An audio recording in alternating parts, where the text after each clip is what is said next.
오늘 우리에게 주시는 말씀, 길이라는 제목으로 은혜를 나누도록 하겠습니다. 오늘 본문은 여러분 너무 잘 아시고 좋아하시는 요한복음 14장입니다. 1절부터 6절까지 제가 읽어드리겠습니다. 너희는 마음에 근심하지 말라. 하나님을 믿으니 또 나를 믿으라. 내 아버지 집에 거할 곳이 많도다. 그렇지 않으면 너희에게 일렀으리라. 내가 너희를 위하여 거처를 예비하러 가노니 가서 너희를 위하여 거처를 예비하면 내가 다시 와서 너희를 내게로 영접하여 나 있는 곳에 너희도 있게 하리라. 내가 어디로 가는지 그 길을 너희가 아느니라. 도마가 이르되 주여 주께서 어디로 가시는지 우리가 알지 못하거늘 그 길을 어찌 알겠사옵나이까. 예수께서 이르시되 내가 곧 길이요 진리요 생명이니 나로 말미암지 않고는 아버지께로 올 자가 없느니라. 아멘. 제가 이 본문을 앞으로 뒤로 그리고 이 한 절만으로도 설교하기를 참 좋아합니다. 왜냐하면 이것이 복음의 결말이기 때문입니다. 여러분, 요즘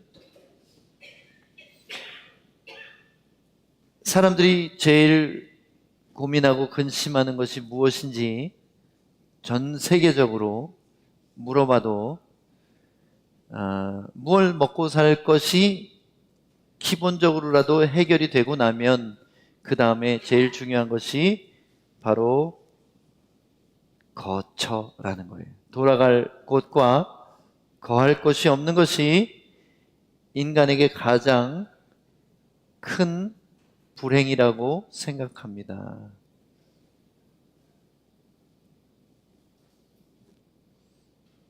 그래서 사람들이 가진 근심 중에 가장 큰 근심이 집 없는 근심이에요. 여기에 헬라어로 근심이라는 단어는 타라소라고 합니다. 타라소 이렇게 발음하겠죠. 악센트가 아예 있으니까.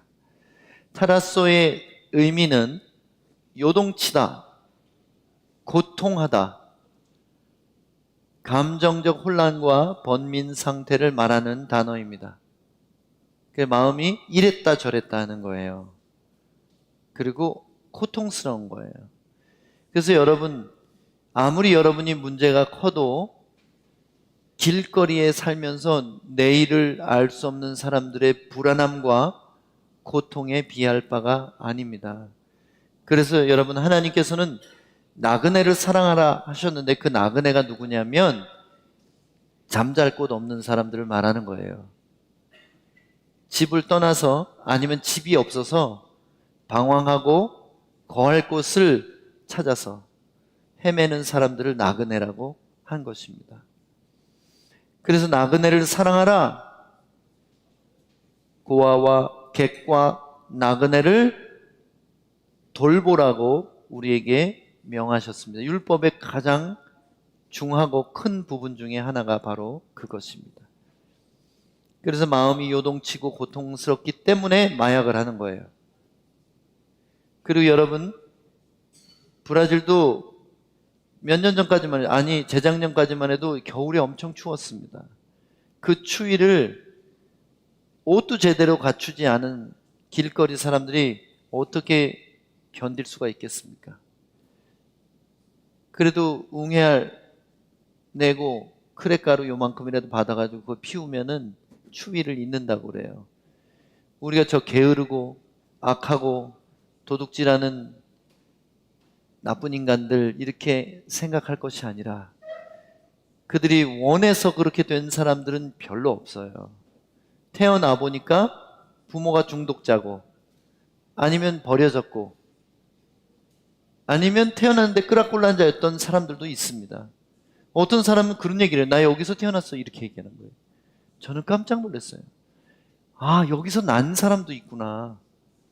그러면 그 사람이 거기서 낳고 보고 배운 게 그것뿐인데 어떻게 하겠어요? 쓰레기통 뒤져서 생존하는 게 어려서부터 그냥 보고 듣고 배운 거예요. 뭘 할 수가 있겠습니까? 글자를 읽을 수도 없고 취직을 할 수도 없고 어떤 사람은 주민 등록도 안 돼 있는 그런 사람들도 브라질에는 너무나 많아요. 그런데 그 사람들의 마음이 요동치고 고통하는 것을 우리가 몰라요. 자기들이 선택한, 우리보다 훨씬 더 악하기 때문에 자기들이 그렇게 선택한 일이라고 우리는 그렇게 치부하고 맙니다. 그래서 그 사람들의 마음속의 불안함과 고통을 진심이 통하기만 하면 그들이 얼마나 울컥하고 눈물 흘리는지 아세요? 제가 기도해 주는 건 몇 마디, 그저 예수님이 저에게 떠올리게 해주셔서 성령님이 주신 그 한 단어로 얘기할 때 갑자기 눈물을 흘리는 사람들, 그리고 제 어깨에다 코를 범벅을 내가 묻히면서 그렇게 울어요. 매주 그런 사람들이 몇 명씩 있습니다. 많을 때는 막 20명도 넘어요. 기도받고 그렇게 우는 사람이. 집에 돌아오면 여기가 찬란합니다. 그런데 그 사람들이 진짜 악해서, 우리보다 더 악해서 그러고 있을까요? 한번 생각을 해봅시다. 누군가 와서 하나님의 사랑을 말해주거나 느낄 수 있도록 손이나 잡아준 사람이 없었다는 거예요. 아무도 그들의 이름을 궁금해하지 않습니다. 아무도 그들의 고향이 어딘지 물어보지 않아요. 근데 어떤 목사가, 외국인 목사가 와서 너 고향 어디야? 니네 가족 있어? 너 어쩌다가 이렇게 길에 살게 됐어? 이렇게 물어보는 거예요. 너 이름 뭐야? 이거 하나 가지고 그들은 코끝이 찡해지는 거예요. 눈물을 흘리고. 우리 에드왈드가 눈물이 많긴 하지만 저 볼 때마다 그렇게 울면서 그 120kg도 넘는 형제가 나를 끌어안고 그렇게 비비고, 왜 그렇습니까? 그가 몸무게 70kg도 안 나갈 때 제가 담요 한 장 준 거, 그게 시작이었어요. 그리고 재활원 보내주고 DTS 받게 하고, 그리고 DTS 끝나고 취직해서 열심히 일하고, 지금 저기 과루자에서 해물 요리하는, 철판 해물 요리하는데 주방장이래요. 근데 얼마나 열심히 일하는지 팔이 다 흉터해요. 불에 데워가지고. 여기 오기 쉽지 않지만 파스토를 보고 싶어서 왔다고 그러면서 그 울면서 저한테 안기는데, 참 애두가 좀 미울 때도 있었어요. 아, 왜 저렇게 한 번에 일어나지 못하고 저렇게 또 넘어질까. 이제 나이도 저하고 한 10살 차이 나나? 48이 넘었는 것 같은데. 하여튼 그런 사람이, 외국인 선교사, 말도 잘 안 통하는 제가 왜 보고 싶겠습니까? 요동하고 고통스러운 때에 아주 작은 주님 마음을 보여줬기 때문이에요. 많은 사람들이 소유의 의미를 두고 살아갑니다. 그리고 끊임없이 비교하기 때문에 불행해요. 근데 내가 가진 건 만족하고 감사하고, 내가 살고 있는 전셋집이라도 아름답게 꾸미고, 월세집이라도 아름답게 꾸미고, 조그만 아파트라도 깨끗이 치우고, 사랑하는 사람하고 맛있는 거, 비싼 거 아니어도 나눠 먹을 수 있으면 행복한 거예요. 그러면 그 다음에 눈을 들어서 근심 가운데 있는 사람들을 볼 줄 알아야지 인간이지. 성경은 우리에게 말하면서 사람아, 주께서 내게 원하는 것이 무엇이냐? 공의를 행하고 하나님과 겸손히 동행하는 것이 아니겠느냐? 그 공의가 바로 뭐냐면, 소돔과 고모라가 멸망한 이유, 동성애 때문이 아니에요. 그거는 부차적인 이유고요. 그들이 그들의 가난한 자들을 돕지 않았기 때문이라고 성경이 말했습니다. 오늘날 멸망의 이유는 무조건 동성애자들한테 다 뒤집어 씌우지 마세요. 세상이 망하는 이유는 사랑이 없기 때문인 거예요. 물론 로마서 1장에 보면 동성애가 하나의 큰 기준이 됩니다. 교회가 동성애를 받아들여서는 안 되죠. 그렇지만 교회가 이성 간에 음란한 것도 어영부영 넘어가서는 안 됩니다. 혼전 순결 안 지키는 것도 세상이 그러니까 그렇다고 말해서는 안 됩니다. 교회가 지켜야 될 것은 하나님의 기준이지 시대에 따라서 변하는 세상의 풍습이 아니라는 거예요. 프랑스에서 올림픽이 진행되고 있는데 여러분, 흰 말을 탄 자가 앞장서고 왕관을 쓰고 흰 말 탄 자가 앞장서고 세계 여러 나라 국기가 그 뒤를 따라갔어요. 이게 뭔지 아세요? 적그리스도가 등장할 때 흰 말을 타고 나오는데 면류관을 받고 나가서 이기고 또 이기려 하더라. 아예 올림픽이 적그리스도를 예고하고 있어요. 그리고 동성애자들로 구성된 사람들이 예수님과 12제자의 최후의 만찬 그림을 똑같이 흉내내면서 예수님 뚱뚱하신 여자분이 예수님 역할을 했죠. 성기를 다 드러내고 몸에 색깔을 칠하고 퍼포먼스를 그렇게 했는데 아예 대놓고 신성 모독하고 있어요. 프랑스는 기독교인이 없는 거 아세요, 여러분? 유럽은 다 기독교 국가 아닙니까? 아니요, 없어요. 기독교인이 없어요.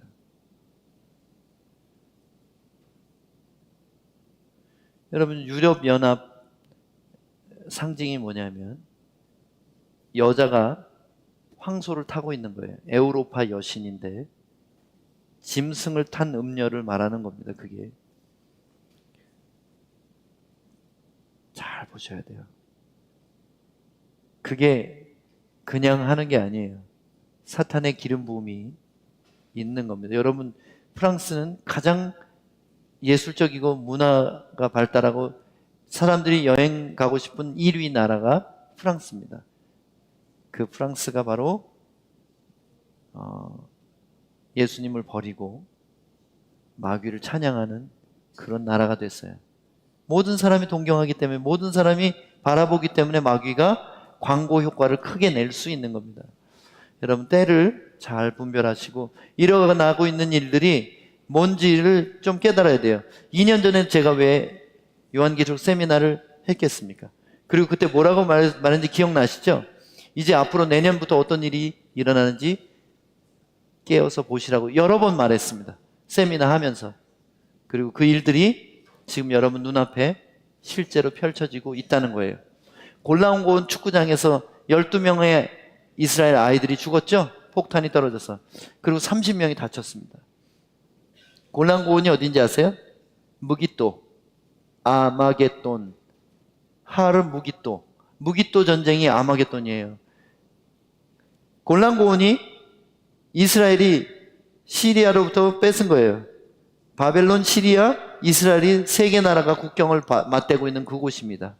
거기에 2만만의 마병대가 모일 것입니다. 2억 명이 세계 각국의 군대가 모여서 마지막 전쟁을 치르게 될 것입니다. 그것이 아마겟돈 전쟁이에요. 갑자기 종말론으로 빠졌습니다마는 오늘 얘기가 그것과 상관이 있기 때문에 얘기한 겁니다. 예수님의 약속을 믿으면 지금 세상에서 어떻게 살아야 됩니까? 예수님의 약속이 무엇이죠? 마음에 근심하지 말라는 거예요. 이 세상에서는 네가 너의 이름으로 가진 집이 없어도 근심하지 마. 이 세상은 금방 끝나. 그리고 죽어도 그 집 가져갈 수도 없고 누군가 살아남은 자들이 그 집을 차지할 거야. 그래서 부동산에다가 목숨 걸지 마. 한국에 450만의 젊은이가 빚을 내서 영끌족이라고 그러죠. 영혼까지 끌어모았다, 그런 뜻이래요. 저는 몰랐는데 영끌족 450만이 대출을 엄청 해줘가지고 그걸 받아서 집을 샀는데 이제 집값이 폭락하면 그들은 망한 거예요. 아무 소망이 없는 거예요. 그래서 자살하는 사람들이 엄청 쏟아져 나올 것입니다. 이제 벌써 그 일이 시작됐어요. 바로 거처 때문에 그런 거예요, 사람들이. 예수님께서 하나님을 믿으니 나를 믿으라. 너희가 진짜 하나님 믿으냐? 그럼 내 약속도 믿어라. 내 아버지 집에 너희가 10년, 20년 거할 곳이 아니라 영원토록 거할 아름다운 집이 있어. 그렇지 않으면, 그게 없으면 너희한테 말해줬을 거야. 내가 너희를 위해서 그 거처를, 실제로 너희가 몸으로 들어가 살 그곳을 예비할 거다. 왜냐하면 나는 신랑이고 너희는 신부기 때문에 신랑이 1년 동안 신방을 꾸미는 것처럼 내가 그 처소를 예비하면, 그 다음에 어때서 했어요? 내가 가서 너희를 위하여 거처를 예비하면 내가 다시 와서 너희를 내게로 영접하여 나 있는 곳에 너희도 있게 하리라. 이건 완전히 혼인 언약이에요. 약혼한 거예요. 이스라엘의 결혼 풍습을 보면 이게 다른 얘기라고 이해할 수가 없어요. 이건 완전히 신랑이 신부에게 정혼하는 내용의 이야기입니다. 그런데 여러분 잘 보세요. 왜 근심하지 말라 그래 놓고 믿음에 대해서 믿으니 믿으라, 이렇게 왜 믿음에 대해서 얘기하고 계시죠? 근심이라는 감정은 믿음이 없을 때 생기기 때문이에요. 왜 요동칠까요? 누군가 나한테 뭘 약속했는데 안 믿어지니까 믿었다가 말았다가 믿어졌다가 안 믿어졌다가, 그러니까 불안한 거예요. 그 불안감이 뭔가로 우리는 해소해야 되는데 그게 술일 수도 있고 마약일 수도 있고 취미생활일 수도 있고 친구일 수도 있고 사람들에게 인정받는 것일 수 있고, 그러니까 하나님의 약속을 믿어야 되는데 안 믿어지니까 그 불안함을 다른 방식으로 해소하는 겁니다, 사람들이. 진심으로 믿는다면 요동하거나 고통스러워지 않습니다.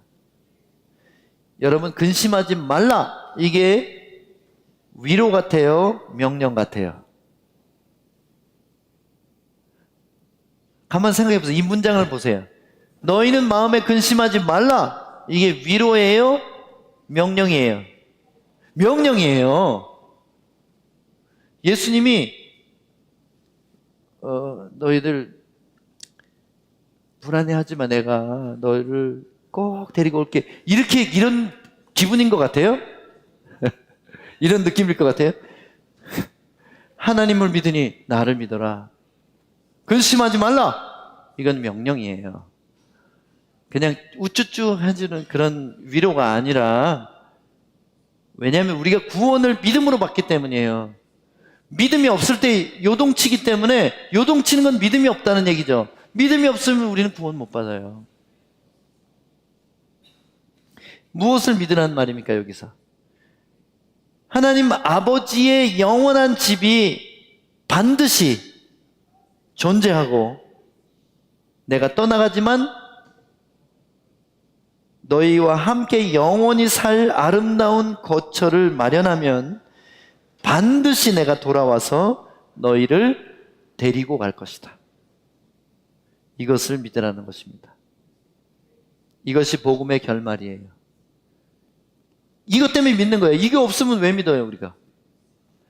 한번 사는 세상 잘 살고 원하는 데 살고 재밌게 살고 그 다음에 부유하게 살려고 노력하면 되잖아요. 그런데 뭐하러 우리가 교회 나오고 믿음을 가집니까?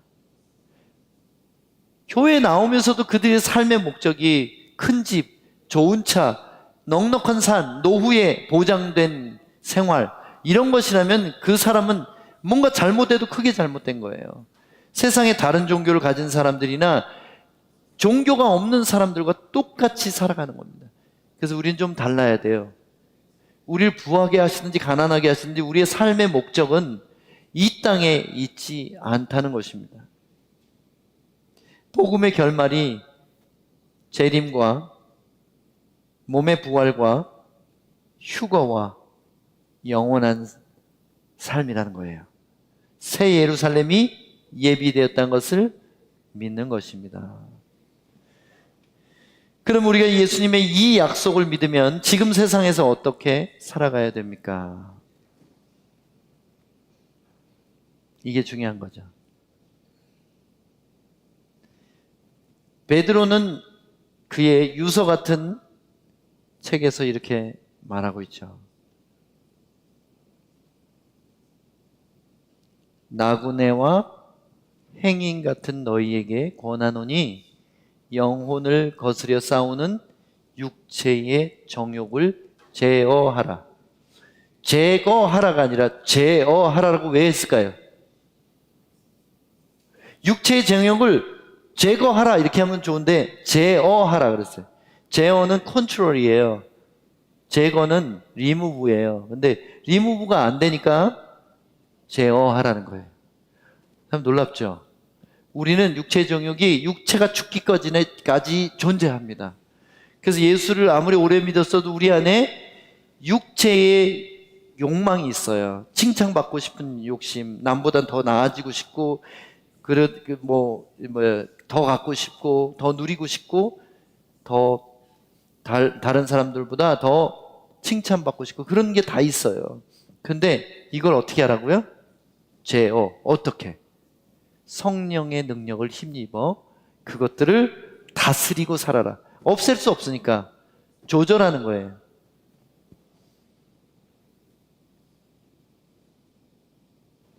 그리고 그 아버지의 집은 우리가 죽어서만 갈 수 있는 곳이 아니라는 것을 또 알아야 됩니다.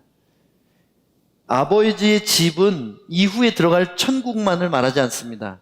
아버지의 집은 하나님이 계신 그곳이 하나님의 집이에요.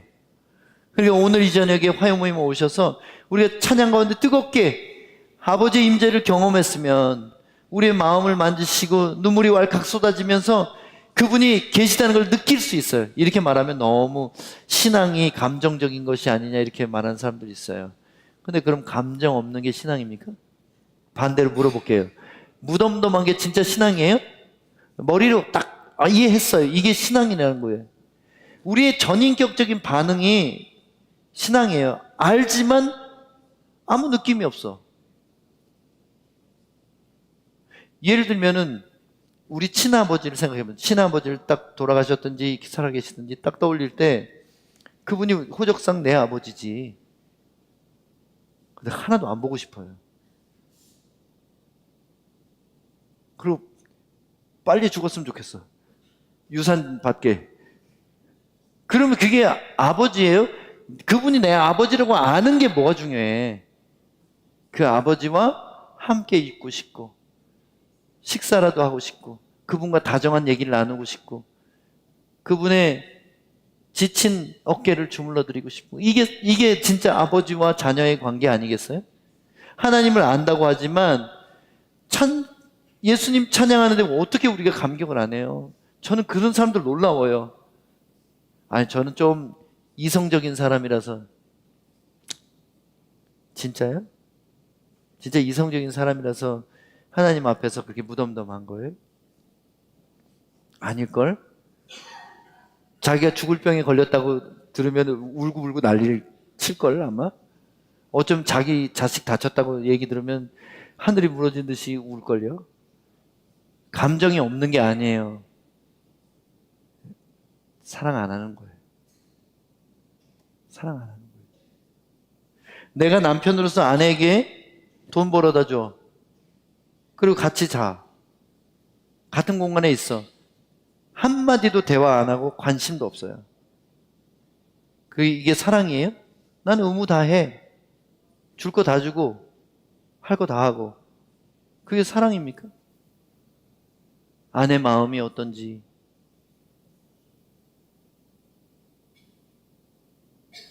아내 몸이 어디가 불편한지 관심이 없으면 그게 사랑일까요?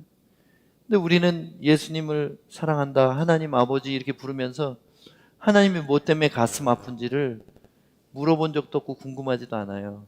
내 가슴 아픈 것만 위로되려고 그러지 하나님 왜 지금 마음이 힘드세요? 하나님도 힘드세요. 하나님이 죄인이 죽는 것은 하나도 기쁘지 않다고 하셨어요.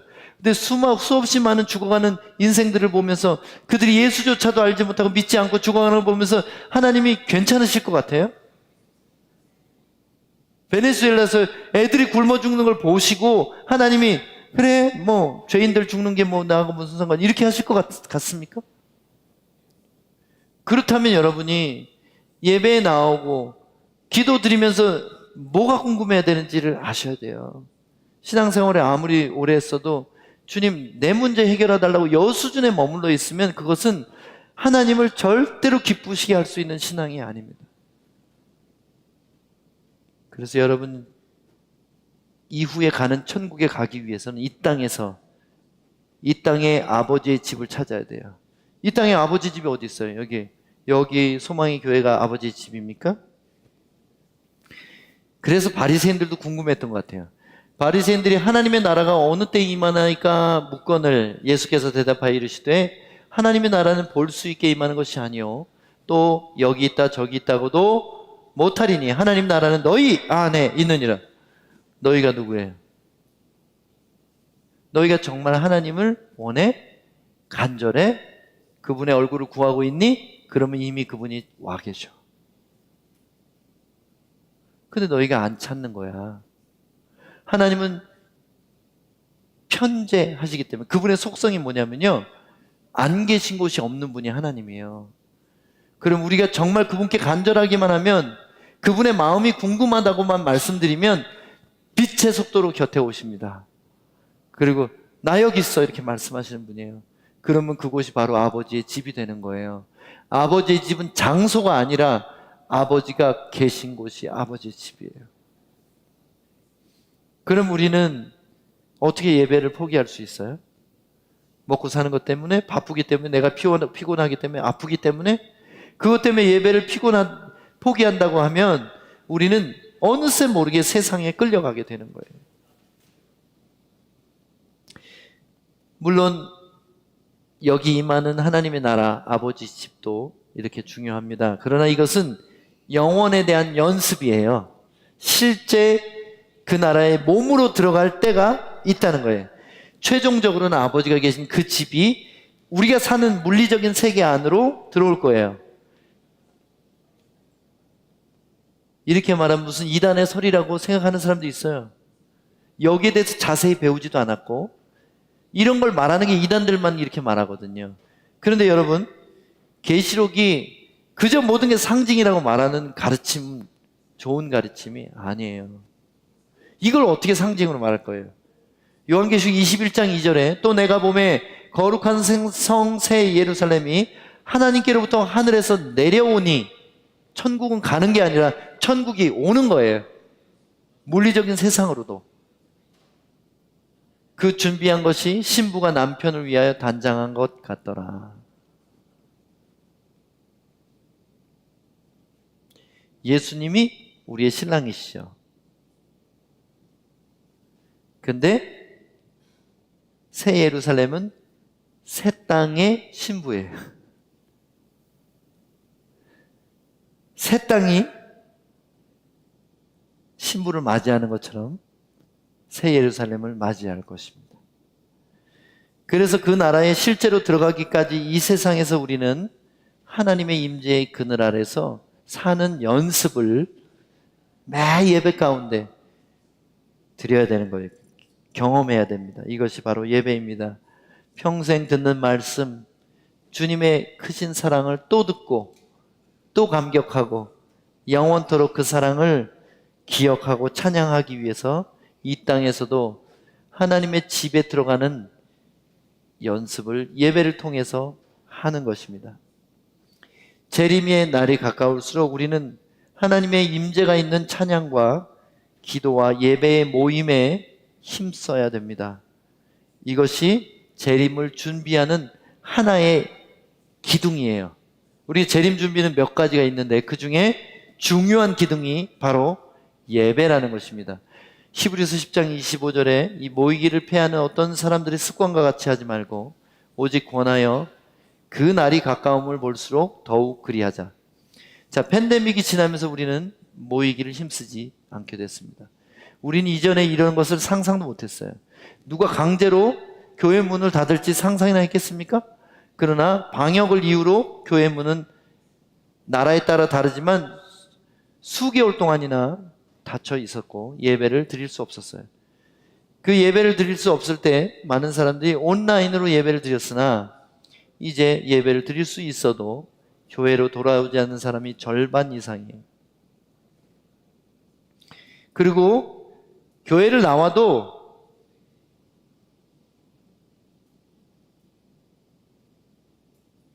성실하게 매 예배를 섬기는 사람이 몇 명 되지 않습니다. 교회마다 개근하는 사람이 없다는 거예요. 근데 하나님은 아침마다 그분이 해를 뜨게 하시고 밤마다 해가 지게 하시는 것처럼 성실한 사람을 주목하여 보십니다. 생명을 드릴 것 같이 불타는 열정을 가졌던 사람인데 보니까 어느 순간에 불신자만도 못하게 돼 있는 것을 보게 됩니다. 어쩌면 그렇게 펄펄 끓는 신앙보다 더 중요한 게 한결같은 신앙이에요. 내가 컨디션이 어때도 상관없이 비가 와도 눈이 와도 하나님의 전을 사모하는 그 마음이 변치 않는 것.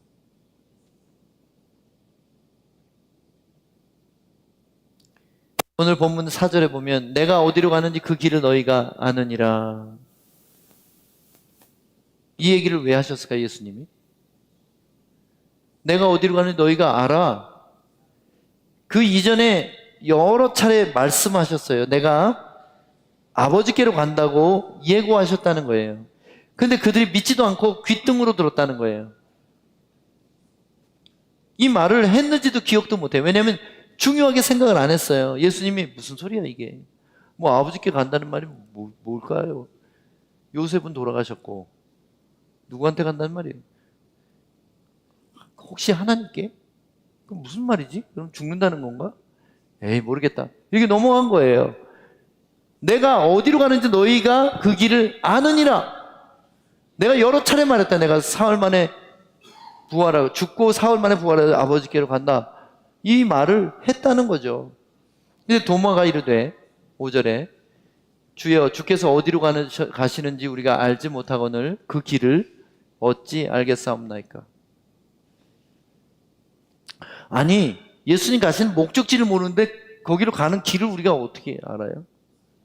일단 목적지가 나와야지 길이 나올 거 아닙니까? 여러분 내비게이션한테 목적지를 안 쳐놓고 왜 안내 안 해? 이렇게 하면 내비게이션이 어디로 안내를 해야 돼요? 목적지를 일단 입력을 해야지 거기까지 가는 길이 나오잖아요. 근데 제자들은 몰랐다는 거예요. 예수님이 실제로 성부 하나님께로 간다는 것을 몰랐다는 거예요.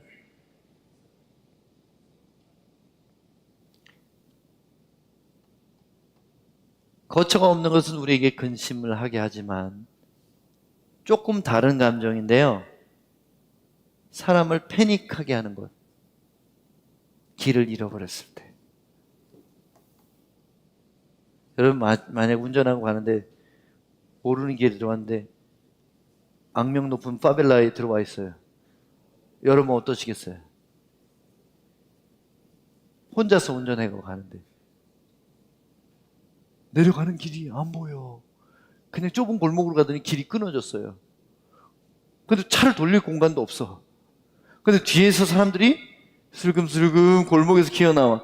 그럼 여러분 어떻겠어요? 그리고 여러분이 살아가다가 갈림길이 나올 때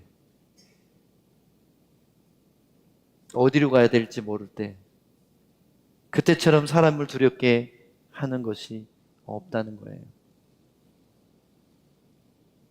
그래서 예수님 이런 말씀하셨어요. 내가 곧 길이요 진리요 생명이니 나로 말미암지 않고는 아버지께로 올 자가 없느니라. 내가 아버지께로 간다 그랬잖아. 그러니까 아버지께로 너희도 오고 싶어? 그러면 내가 길이야. 내가 올바른 길이야. 내가 생명을 얻는 길이야. 이게 같은 말이에요, 다. 길인데 바른 길이고 결국은 생명을 얻게 되는 길. 세 가지가 다른 얘기가 아니에요. 길, 진리, 생명이 다른 얘기를 하는 게 아니에요. 내가 아버지께 가는 길인데 거짓된 길, 잘못된 길도 많을 거예요. 너희 눈앞에. 근데 나만이 하나님께로 갈 수 있는 올바른 길이야. 그리고 그 길의 끝에는 영원한 생명이 있는 거야.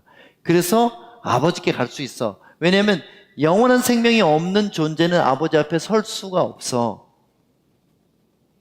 그러니까 나를 믿고 나를 따르는 것이 아버지 앞에 영원한 생명으로 갈 수 있는 유일한 방법이야. 이렇게 말하는 것입니다. 나, 곧 예수님이라는 길을 통하지 않고 아버지께 천국으로 갈 수 없다는 뜻입니다. 그럼 예수님이 길이라는 말이 뭘까요? 길이라는 단어는 어느 나라 말이든지 방법을 얘기하는 겁니다. 공부를 잘하는 길, 이런 책이 있으면 그 길이 어디예요? 주소 좀 가르쳐주세요. 이렇게 물어보는 바보가 있어요? 그게 도로를 얘기하는 게 아니에요. 집원을 얘기하는 게 아니잖아요. 뭐예요? 방법을 얘기하는 거예요. 영어도 way 하면은 그런 얘기예요. 까미뉴 하면은 그게 까미뉴가 꼭 내비게이션이 가르쳐준 도로를 얘기하는 게 아니라 방법을 얘기하는 거잖아요. 그죠? 그래서 예수님이 길이고 진리고 생명이라는 말은 예수님께서 살아가신 라이프 스타일 있잖아요. 삶의 방식, 사람들을 대하신 방식, 그리고 그가 생각하시고 말하시고 행동하셨던 방식대로 사는 것이 하나님 앞에 갈 수 있는 방법이라는 거예요. 다시 한번 정리합니다. 길이라는 말은 통행할 수 있는 도로를 말하기도 하지만 방법, 수단을 의미하는 거예요. 여러분이 예수가 방법인 사람이 돼야 돼요. 나한테 가슴 아프게 한 사람이 있어요. 근데 다른 사람은 다 용서해도 너만은 용서 못해. 하늘이 두 쪽 나도 나는 너를 용서할 수 없어. 이게 예수님 방법이에요? 아닌데 왜 그렇게 하고 살지? 교회는 나가지만 그 사람만은 용서 못해요. 제가 말씀드립니다. 어쩌면 천국 못 가요. 왜? 예수 믿어도 못 가요. 왠지 아세요? 너희가 너희 과실을 용서하지 않으면 하늘에 계신 너희 아버지께서도 너희 과실을 용서치 아니하시리라. 이게 농담인 것 같습니까? 우리가 우리에게 죄진 자를 사하여 준 것 같이 우리의 죄를 사하여 주옵소서가 그게 거짓 기도가 돼선 돼요? 그 말이 뭐냐면 내가 내 형제를 용서하오니 주께서도 이와 같이 나를 용서해 주세요. 조건부 용서예요. 만약에 사람이 누군가를 용서하지 않으면 하나님께도 용서받을 생각을 말아야 돼요. 하나님께 용서 못 받으면 뭐죠? 뭐 말 안 해도 아시겠죠. 하나님께 용서 못 받는 게 뭔지. 그래서 여러분이 인생을 사는 제일 중요한 갈등이 뭘 먹고 살지, 뭘 어떻게 해야 될지가 아니에요. 그래서 믿는 자라면 이것이 제일 큰 고민이 돼야 돼요. 예수님이라면 어떻게 하셨을까? 지금 내가 닥친 상황을 예수님이 닥치셨으면 어떻게 하셨을까? 그게 혹시 성경에 나왔나? 아니면 내가 성령님께 물어볼까? 성령님, 예수님이라면 지금 이 억울한 일을 당한 나처럼 예수님 그랬으면 어떻게 하셨을 것 같아요? 이렇게 돈이 없을 때 예수님이라면 어떻게 하셨을 것 같아요? 이렇게 몸이 아플 때, 고통스러울 때 예수님이라면 어떻게 하셨을 것 같아요? 대학생 성경운동이 미국에서 불붙어서 2만 명이 넘는 대학생들이 목숨을 걸고 선교지 가서 죽었어요. 그 덕분에 한국도 믿게 된 거고 예수 믿게 된 거고. 그 대학생 선교운동이 일어났을 때 대학생들이 티셔츠에 뭘 쓰고 다녔는지 아세요? WWJD What would Jesus do? 예수님이라면 어떻게 하셨을까?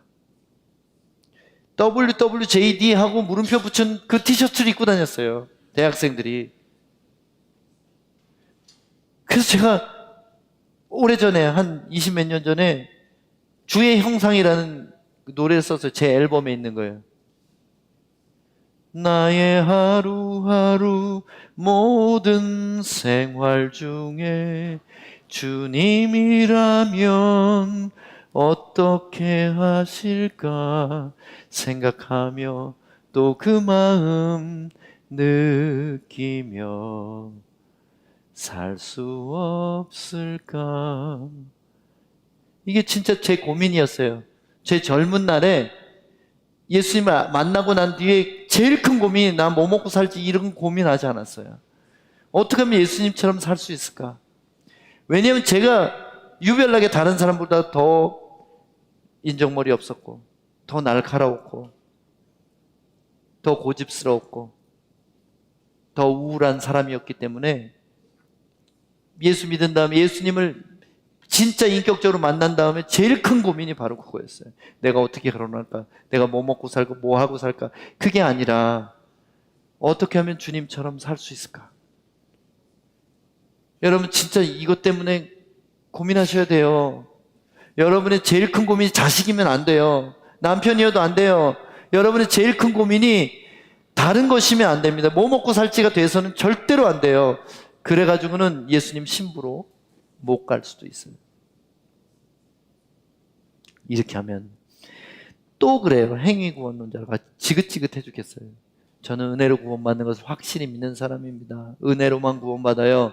그러나 그 은혜는 받는 자에게 은혜지 거절하는 자에게는 은혜가 아니에요.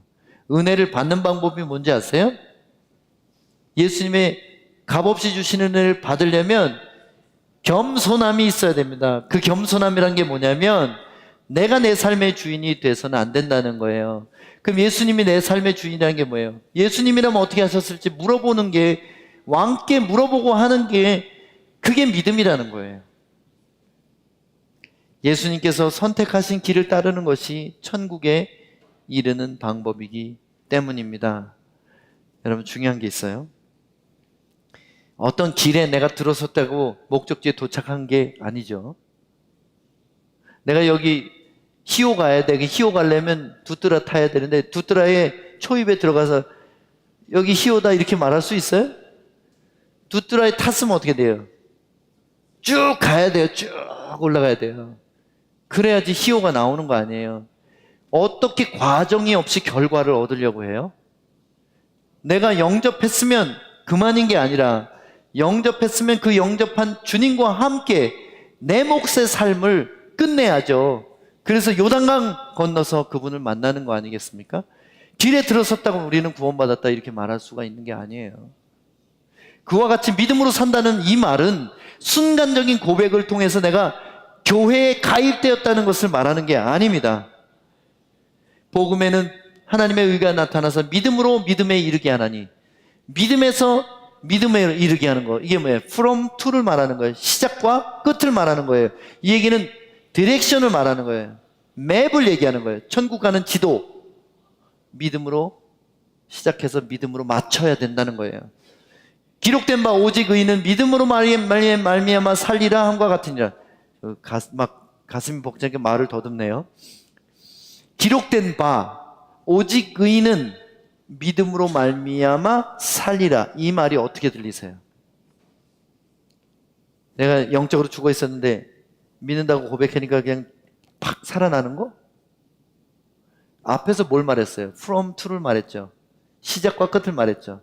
그 과정을 나의 의인은, 내가 예수를 통해서 너를 의롭게 했어. 의롭다 하셨어요. 그러면 그 의롭다 하심을 입은 사람들이 예수님과 의를 배우며 살아가는 믿음의 삶이 있어야 믿음으로 들어가는 천국에 도달하게 된다는 뜻입니다.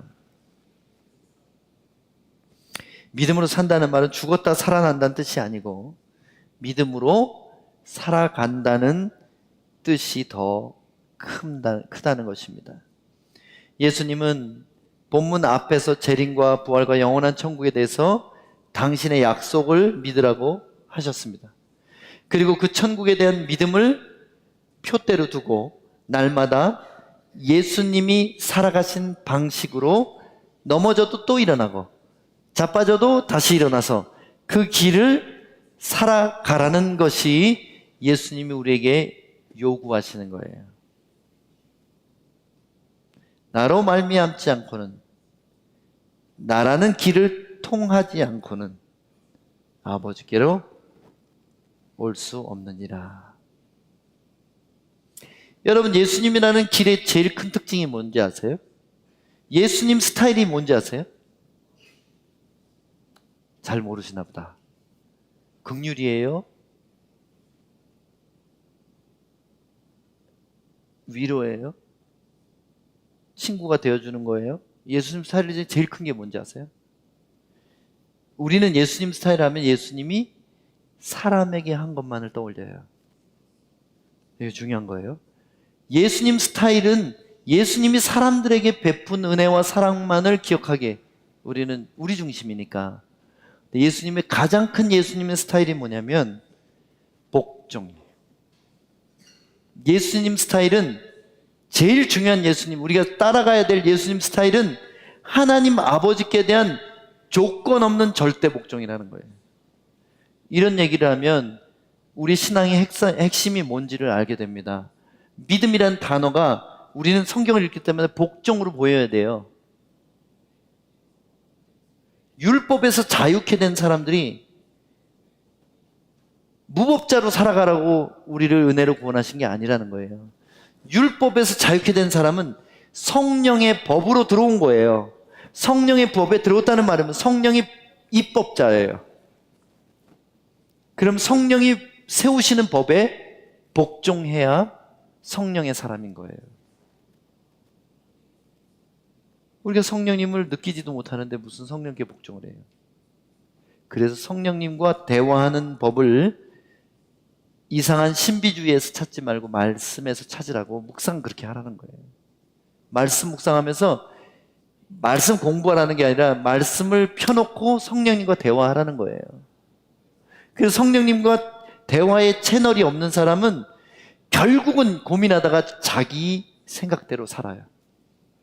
그러니까 예수가 길이 아니라 자기 자신이 길인 거예요. 자기의 감정이 길인 사람, 아주 되게 낮은 사람, 육적인 사람.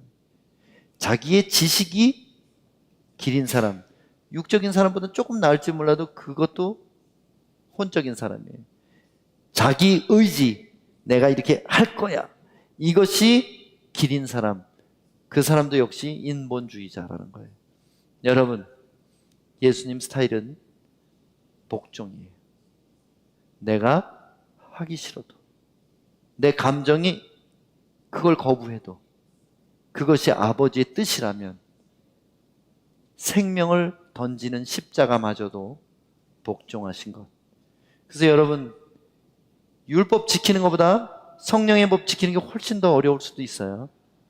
율법은 원수를 미워하고 형제를 사랑하면 되지만 성령의 법은 원수를 사랑하고 핍박자를 위하여 기도해야 되기 때문입니다. 율법은 죽이지만 않으면 되지만 성령의 법은 형제를 미워하면 이미 마음에 살인자나 다름없다는 거예요. 성령이 우리에게 율법보다 훨씬 높은 기준을 요구하신다는 거예요. 그거를 어떻게 우리가 순종할 수 있어요? 사소한 것을 순종하다 보면 큰 것도 순종할 수 있는 사람으로 우리를 바꿔 주신다는 거예요. 매일매일 조금씩 변해갑니다. 가까이 있는 고마운 사람들에게 사랑 표현도 못하는 사람이 어떻게 잃어버린 영혼을, 나한테 관계도 없는 사람을 사랑한다고 가서 말해줄 수 있겠어요? 그렇지 않아요? 내 아내도 내 남편도 사랑 못하는 사람, 내 자식도 진심으로 사랑 못하는 사람이 어떻게 남의 자식들, 관계도 없는 사람을 사랑하겠냐고요. 그래서 우리를 아주 사소한 것부터 연습시키시는 거예요. 사랑한다고 말해, 너 그거 50회알 줘, 이름 좀 물어봐, 이런 거 시키는 게 성령님이 우리를 연습시키는 거예요. 그러다가 어느 날 너 베네수엘라 갈 수 있겠어? 이렇게 물어보시는 거예요. 물론 그게 단계별로 되는 건 아닙니다. 믿은 지 얼마 안 된 사람에게도 하나님이 큰 일을 맡길 수 있어요. 근데 누구에게 맡기시느냐? 복종 안 할 자에게 맡기시겠습니까? 적어도 그분께 우리가 확신을 드려야 돼요.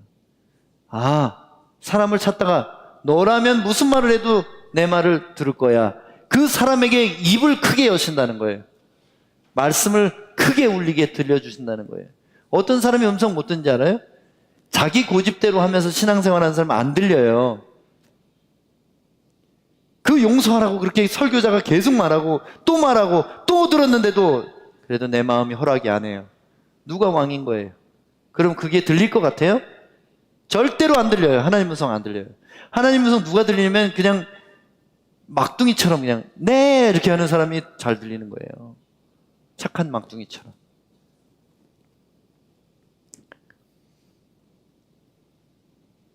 마태복음 11장 29절에 나는 마음이 온유하고 겸손하니 나의 멍에를 메고 내게 배우라. 그리하면 너희 마음이 쉼을 얻으리니. 쉼을 얻는 마음은 뭡니까? 근심하는 마음과 다른 거예요. 정반대인 거예요. 평안한 거죠. 어떻게 우리가 거처가 있든지 없든지 이 땅에서 가난하든지 부하든지 평안할 수 있습니까? 온유하고 겸손하신, 왜 온유하고 겸손해야 될까요? 복종하기 위한 거예요. 멍에를 매기 위한 거예요. 멍에는 뭐냐면 사명을 말하는 거예요. 하나님이 그분에게 지우신 사명, 해야 될 일인 거예요. 온유하고 겸손하지 않으면 소가 멍에 메고 가만히 가지 않습니다. 날뛰지. 벗어버리려고. 근데 예수님이 하나님이 지우신 멍에라면 그게 어떤 길이라도 가는 온유와 겸손이 우리가 배워야 될 길이라는 거예요. 예수님과 동행한다는 말은 뭐냐면 화딱지 날 때 어떻게 온유해지는가, 어떻게 교만해지고 내 마음대로 하고 싶을 때 닥치고 복종하는 사람이 되는가, 그걸 배우는 거예요. 예수님께.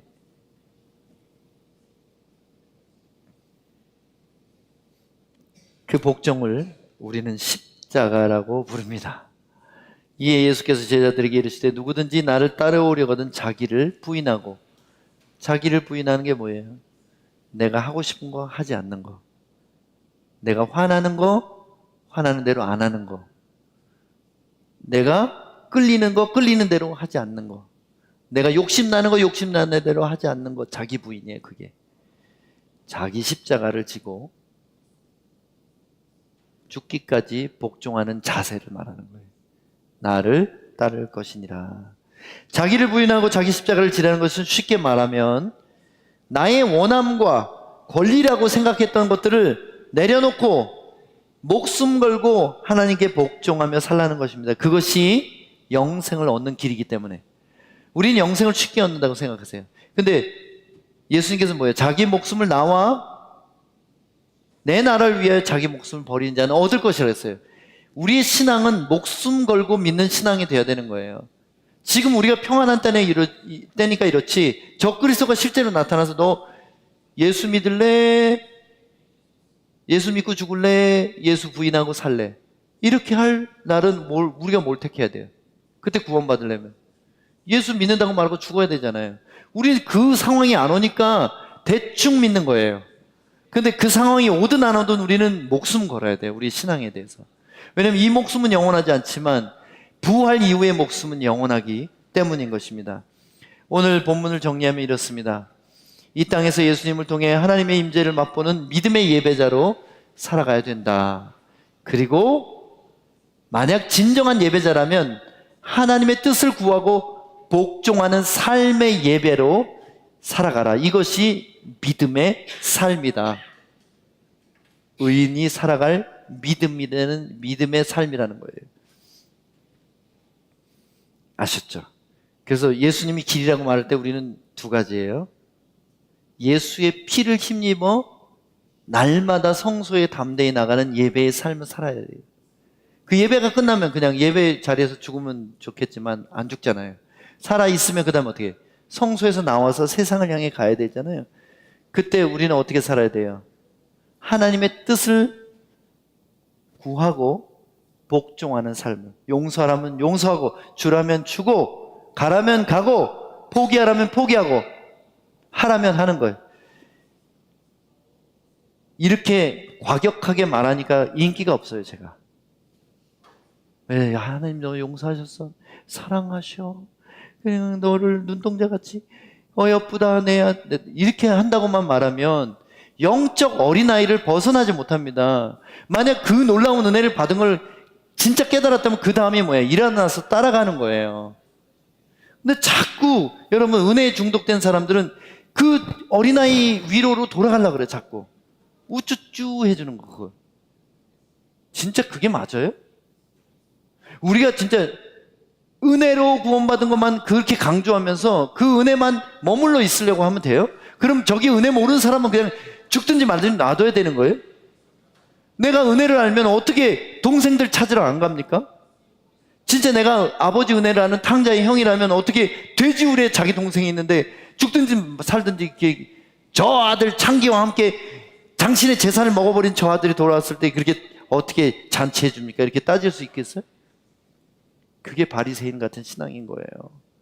우리가 좋은 말씀 듣고 우리 위로하는 은혜, 눈물 흘리고 콧물 흘리는 그 은혜에 멈춰 있어서는 절대 안 됩니다.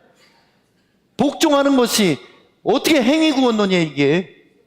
이게 예수님인데, 이게 예수가 가신 길이고 예수님이 복종하려고 십자가에 지셨는데, 우리 십자가 은혜는 맨날 얘기하는데 우리는 손가락 하나도 십자가를 지려고 하지 않는 거. 그런 사람을 신부로 누가 맞이하겠어요?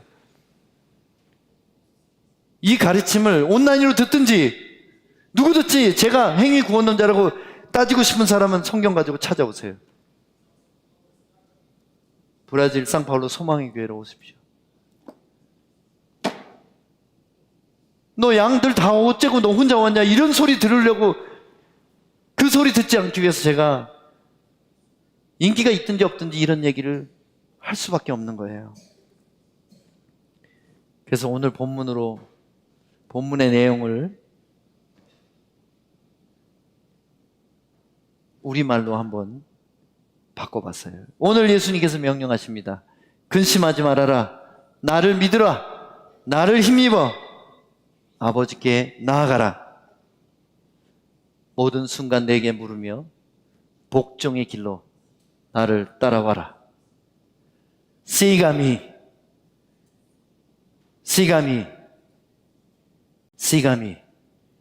기도하겠습니다. 그러면 내가 곧 너를 데리러 올 거야. 그렇게 따라가던 어느 날 내가 너를 만날 것이다. 여기 그림 한 번만 보겠습니다.